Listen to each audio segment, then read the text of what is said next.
Good morning, welcome to our intellectual quality और learning platform. तो हम अपने डेली करंट अफेयर सीरीज को आगे बढ़ाते हैं। आगे बढ़ाने से पहले कुछ मोटिवेशनल कोट्स के साथ शुरू करेंगे।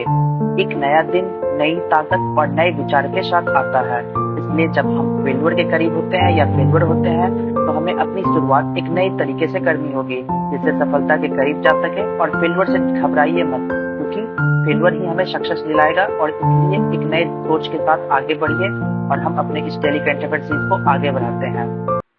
5 अक्टूबर 2023 के सारे करंट अफेयर्स को डिटेल में कवर करेंगे, तो वीडियो के अंत तक बने रहिएगा। अगर आपको ये अच्छा लगे तो लाइक शेयर सब्सक्राइब करिएगा। क्वेश्चन नंबर 1 में चलते हैं। हाल ही में नौसेना के उप प्रमुख के पद पर किसे नियुक्त किया गया है?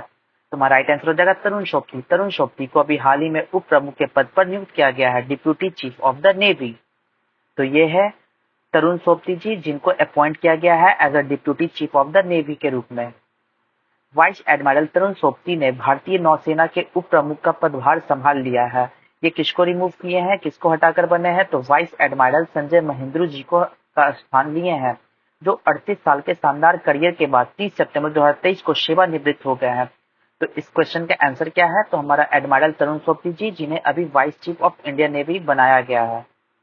अगले क्वेश्चन पे चलते हैं, क्वेश्चन नंबर 2 पे।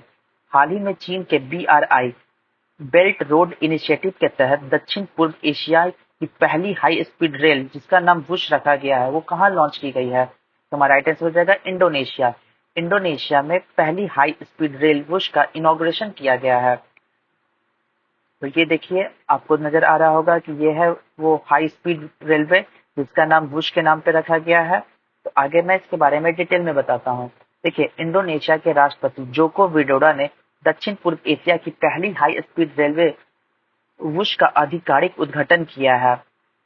देखिए, इसमें $7.3 बिलियन की अनुमानित लागत वाली यह परियोजना, जो चीन की बेल्ट एवं रोड पहल का एक प्रमुख घटक है। ठीक है, वुश का मतलब क्या होता है? तो वुश का मतलब होता है टाइम सेविंग, समय की बचत करना, ऑप्टिमम ऑपरेशन करना और रिलायबल सिस्टम करना। ये वुश की परिभाषा है। तो हमारा क्वेश्चन क्या था कि अभी किस देश में हाल ही में हाई स्पीड रेलवे का इनॉग्रेशन हुआ, जिसका नाम वुश रखा गया? तो हमारा राइट आंसर हो जाएगा इंडोनेशिया। इंडोनेशिया में अभी वुश रेलवे का उद्घाटन हुआ है। क्वेश्चन नंबर 3 में चलते हैं। भारत और बांग्लादेश की सेनाओं के बीच संयुक्त अभ्यास संप्रीति 11 कहाँ शुरू हुआ है? तुम्हारा राइट आंसर हो जाएगा मेघालय। मेघालय में ज्वाइंट एक्सरसाइज संप्रीति 11 का इनॉग्रेशन हुआ है, स्टार्ट हुआ है आर्मी के बीच में। जो किस किस देश के बीच में ये होता है? इंडिया और बांग्लादेश में एक ज्वाइंट एक्सरसाइज, जिसका नाम संप्रीति 11 रखा गया है। इसमें भारत और बांग्लादेश ने मेघालय के उमरोई में वार्षिक संयुक्त सैन्य अभ्यास संप्रीति का 11वां संस्करण शुरू किया है। इसमें देखिए, 2009 में असम के जोरहट में शुरू हुए इस अभ्यास के 2022 तक 10 सफल संस्करण हो चुके हैं, और जो 14 दिन के लिए निर्धारित संप्रीति 11 में दोनों पक्षों के लगभग 350 कर्मी शामिल होंगे। तो संप्रीति एक्सरसाइज किस किस देश के बीच में है? तो हमारा भारत और बांग्लादेश के बीच में है। ये दो कंट्री के बीच में संप्रीति 11 एक्सरसाइज हो रही है। 11 इसलिए कहा गया क्योंकि ये 11th एडिशन है। क्वेश्चन नंबर 4 में चलते हैं। भारतीय नौसेना का नवाचार और स्वदेशीकरण सेमिनार स्वावलंबन 2.0 कहाँ शुरू होगा? तो हमारा राइट आंसर हो जाएगा न्यू दिल्ली। न्यू दिल्ली में इनका उद्घाटन होगा, स्वदेशी सेमिनार होगा, जिसमें स्वावलंबन 2.0 का इनॉग्रेशन होगा। भारतीय नौसेना द्वारा आयोजित नवाचार और स्वदेशीकरण सेमिनार स्वावलंबन का दूसरा संस्करण 4 और 5 अक्टूबर 2023 का भारत मंडपम में नई दिल्ली में आयोजित किया जाएगा। भारतीय नौसेना इस कार्यक्रम में 2 उल्लेखनीय प्लेटफॉर्म का अनावरण करेगी, जिसमें ऑटोनोमस वेपनाइज्ड बोट स्वामर्स और ऑटोनोमस वेसल अंडरवाटर AUV है। ऑटोनोमस वेसल अंडर वाटर और ऑटोनोमस वेपनाइज्ड बोट स्वाम्स का इनॉग्रेशन किया जाएगा इंडियन नेवी के द्वारा। कहाँ पे ये होगा? तो इन नई दिल्ली में जो अभी मंडपम बना है, भारत मंडपम, जिसमें G20 का मीटिंग हुआ था, उसी में इसका इनॉग्रेशन, इनका मीटिंग होगा, सेमिनार होगा, जिसका नाम स्वावलंबन रखा गया है, स्वावलंबन 2.0। कुछ की पॉइंट जानते हैं स्वावलंबन 2.0 के बारे में। देखिए, जुलाई 2022 में आयोजित सेमिनार के पहले संस्करण में माननीय प्रधानमंत्री ने स्टार्टअप और MSME के लिए 75 चुनौतियों का शुभारंभ किए थे, और इसी को आगे बढ़ाते हुए स्वावलंबन 2.0, जो इंडियन नेवी के बारे में बताती है, उनके बारे में यह इसमें बताया जा रहा है। क्वेश्चन नंबर 5 में चलते हैं। भौतिकी में नोबेल पुरस्कार 2023 में किससे सम्मानित किया जाएगा? तो हमारा राइट आंसर हो जाएगा पियरी एगोस्टिनी, फेरेंच क्रोज, एनी एल हुलियर। ये तीनों को किया जाएगा। तो हमारा राइट आंसर हो जाएगा ऑल ऑफ द एबव, ऊपर के सभी। इन सारे को अभी नोबेल प्राइज इन फिजिक्स से सम्मानित किया जाएगा।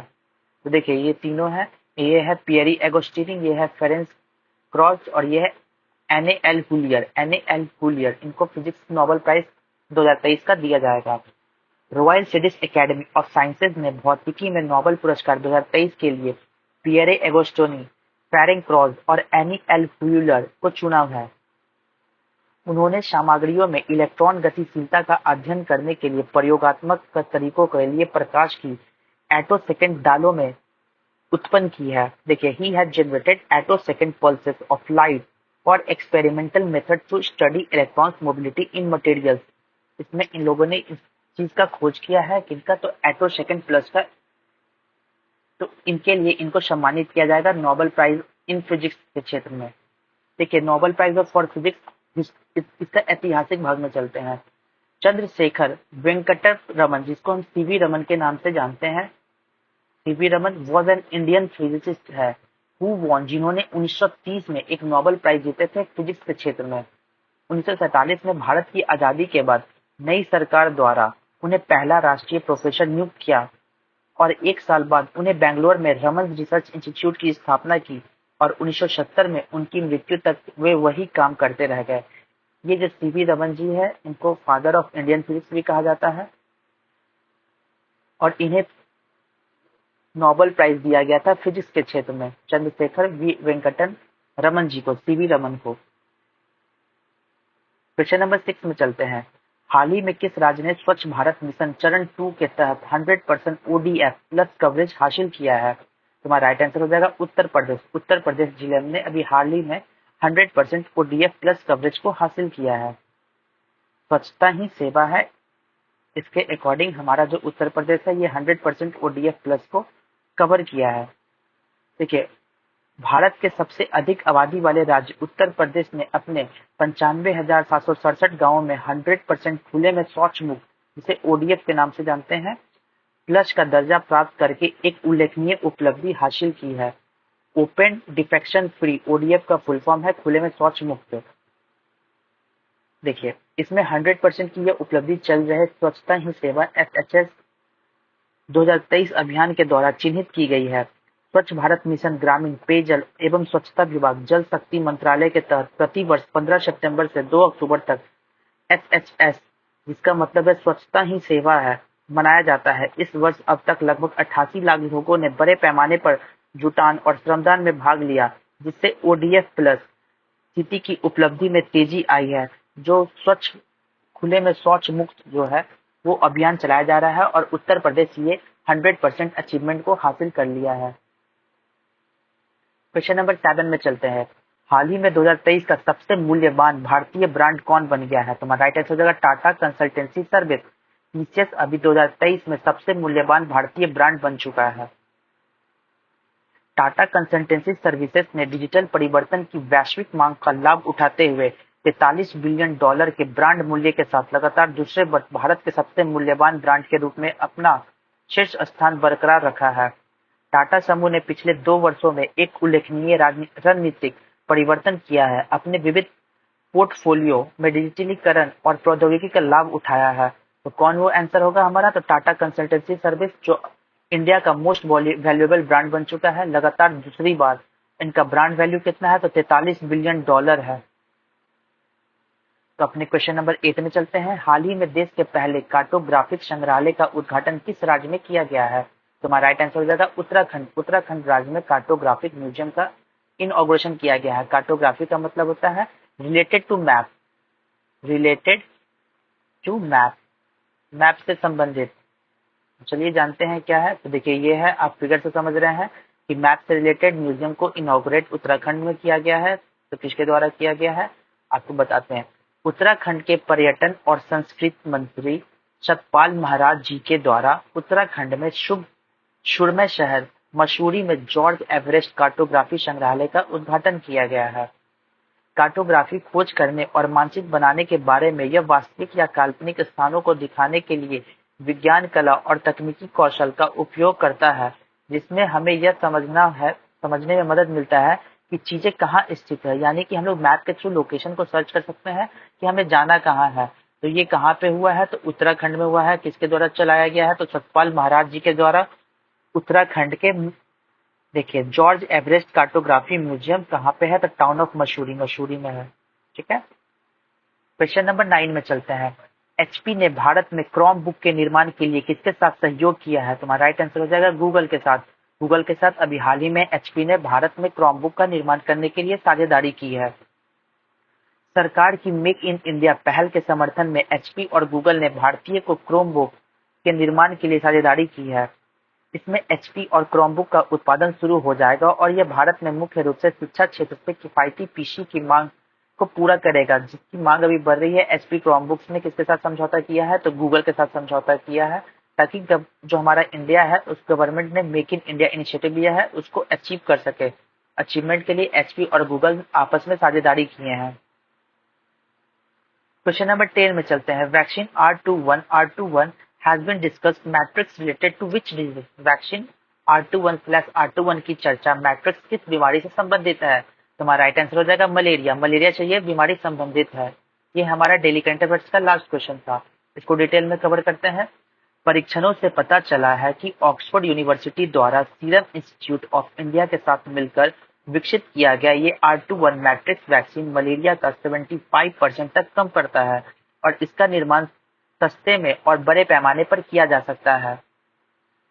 तो चलिए R21 वैक्सीन, जिसका नाम RTS/AS01 वैक्सीन के बाद जो WHO है, वर्ल्ड हेल्थ ऑर्गेनाइजेशन द्वारा अनुशंसित दूसरी मलेरिया वैक्सीन बनाई गई है, जिसे 2021 में वर्ल्ड हेल्थ ऑर्गेनाइजेशन की सिफारिश मिली थी। दोनों टीकों को बच्चों में मलेरिया को रोकने के लिए सुरक्षित और प्रभावी दिखाया गया है और जब व्यापक रूप से लागू किया जाता है तो सार्वजनिक स्वास्थ्य पर उच्च प्रभाव पड़ने की उम्मीद होती है। यानी इसका सक्सेसफुली होना बहुत जरूरी है। और ये किस वैक्सीन से रिलेटेड है, तो मलेरिया वैक्सीन से रिलेटेड है, जिसको अप्रूवल 2021 में WHO के द्वारा दे दिया गया था। वर्ल्ड हेल्थ ऑर्गेनाइजेशन के द्वारा इसका अप्रूवल दे दिया गया था मलेरिया वैक्सीन का निर्माण करने के लिए। तो हम अपने रिवीजन बैच में चलते हैं। 4 अक्टूबर 2023 के सारे करंट अफेयर्स को डिटेल में कवर करेंगे। क्वेश्चन नंबर 1 में एक बल एक जिला नीति कहाँ लागू होगी, तो हमारा राइट आंसर हो जाएगा मणिपुर। हाल ही में किसने जासूसी उपग्रह याओगन 3304 लॉन्च किया है, तुम्हारा राइट आंसर हो जाएगा चाइना। चाइना ने जासूसी उपग्रह को लॉन्च किया है। हैदराबाद में देश के पहले सोलर रूफ साइकिलिंग ट्रैक का उद्घाटन किया गया है, तो कहाँ, तो हैदराबाद में इसका उद्घाटन किया गया है। वर्ष 2023 के लिए चिकित्सा का नोबेल पुरस्कार कैटलीन करिको और ड्रू वर्मा को दिया जा रहा है, प्रदान किया जाएगा। India ageing report 2023 United nation population funds के द्वारा चालू किया गया है। क्वेश्चन नंबर 6 में सरकार अक्टूबर 2023 में सट्टेबाजी, ऑनलाइन गेमिंग, घुड़दौड़ और लॉटरी पर 28% जीएसटी लगाएगी। 28% जीएसटी लगाएगी। जो हम लोग ऑनलाइन गेमिंग करते हैं या फिर ऑनलाइन बेटिंग करते हैं उस पर 28% जीएसटी लगेगा। क्वेश्चन नंबर 7 में चलते हैं। भारत में पहली बार पाटा ट्रैवल स्मार्ट 2023 की मेजबानी नई दिल्ली में की जाएगी। क्वेश्चन नंबर 8 में इस देश ने सैन्य उपग्रह नूर 3 लॉन्च किया है, तो हमारा राइट आंसर हो जाएगा ईरान। ईरान कंट्री ने नूर 3 सैटेलाइट्स को लॉन्च किया है।